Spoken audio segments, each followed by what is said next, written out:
Marami sa inyo sumusulat sa akin, nagme-message, nanghihingi ng tulong sa tatay nila, asawa nila, sila.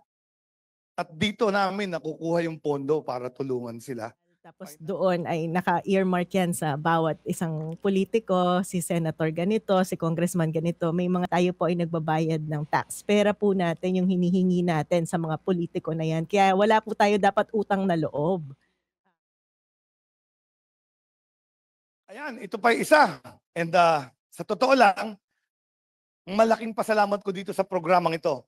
Medical Assistance for Indigent and Financially Incapacitated Patients. Marami sa inyo sumusulat sa akin, nagme-message, nanghihingi ng tulong sa tatay nila, asawa nila, sila. At dito namin nakukuha yung pondo para tulungan sila. Financially incapacitated. Sabi ng secretary na admit po sa heart center yung tatay ko, ganito ang gastos. At nasasagot po natin. This is a program that I think is worth it.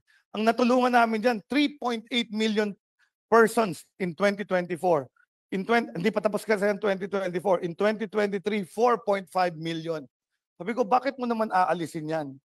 These are the patients we have served. Hindi lang sila nasa public hospitals, pati yung nasa private hospitals, nasasagot namin a portion of what they have to pay. So PhilHealth, MaIPIP, yan ang mga tumutulong sa ating mga pasyente para ma-shoulder yung tinatawag na out-of-pocket expenses.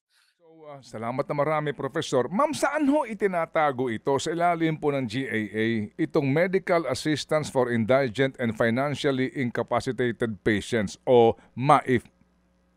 Nasa budget po yan ng Department of Health. Doon po nila pinapasok. At minsan po ay naka-allocate yan sa government hospital. So maghahanap ka po ng government hospital, tapos doon ay naka-earmark yan sa bawat isang politiko, si senator ganito, si congressman ganito. May mga nakalaan na budget sa bawat isa sa kanila.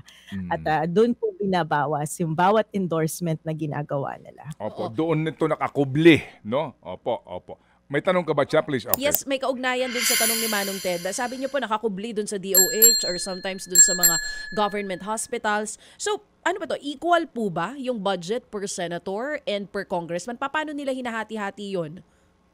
Yan ang hindi ko po alam kasi walang malinaw na hindi naman po natin makikita dun sa budget na ito ay kay Senator A, ito ay kay Senator B. Pero yan po papasok yung mga rent-seeking corruption activity na baka kapag mas malakas ka sa powers that be, mas malaki yung nakukuha mong allocation sa opisina mo para sa MAIP program. Pero yan po, dyan po pumapasok yung kawalan ng accountability at targeting system kasi dapat sana lahat accessible, di ba? Lahat ng magkakasakit, may assistance. Pero ngayon, kailangan mo pang magpalakas sa isang politiko bago ka makakuha ng financial assistance. At may discretion po yan kung magkano yung financial assistance na makukuha nyo. Kasi minsan 5,000 lang, minsan 50,000. Baka depende sa friendship nyo doon sa politikong nilapitan nyo. Oo. Doon po sa budget na ito, na-audit din po ito ng COA. Kumbaga nakikita din kung sinong MAIP ang may pinakamarami after ng isang taon, ganyan?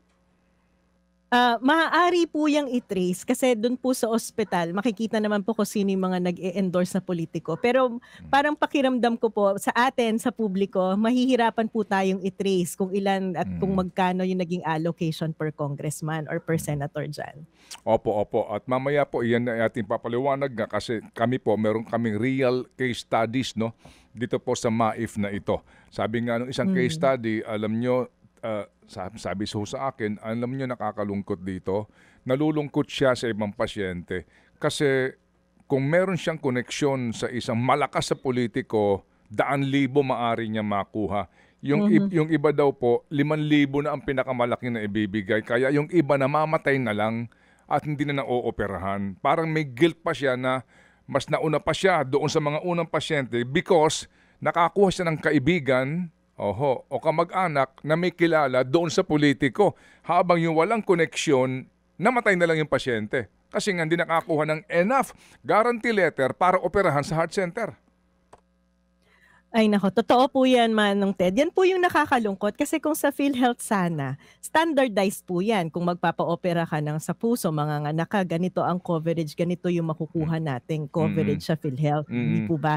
At Mm. ang gusto sana nga natin ay laki-lakihan pa ng PhilHealth yan. Mm. Pero kung dito sa MAIP, tama po kayo, ganyan po talaga ang magiging sistema dyan. May matatanggap kayo, pero kung hindi kayo malakas sa politiko, maliit lamang yung matatanggap nyo. Kung kaibigan nyo yung politiko, mas malaki yung matatanggap nyo. Kaya nga po talagang sana magising yung mga kababayan natin na hindi dahil nakakatanggap tayo ng kusing-kusing sa politiko ay dapat pinasasalamatan natin yan dahil yung kinukuha natin at yung hinihingi natin kusing-kusing sa politiko, galing po sa atin yan.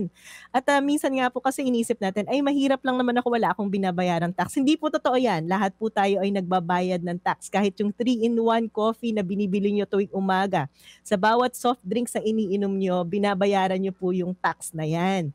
Kaya tayo pong lahat, kay mahirap ka kay mayaman, tayo po ay nagbabayad ng tax. Pera po natin yung hinihingi natin sa mga politiko na yan. Kaya wala po tayo dapat utang na loob sa kanila. Kaya yun po yung nakakagalit eh. Yung kwento nyo na pati ba naman sa paghingi ng tulong ay palakasan pa rin.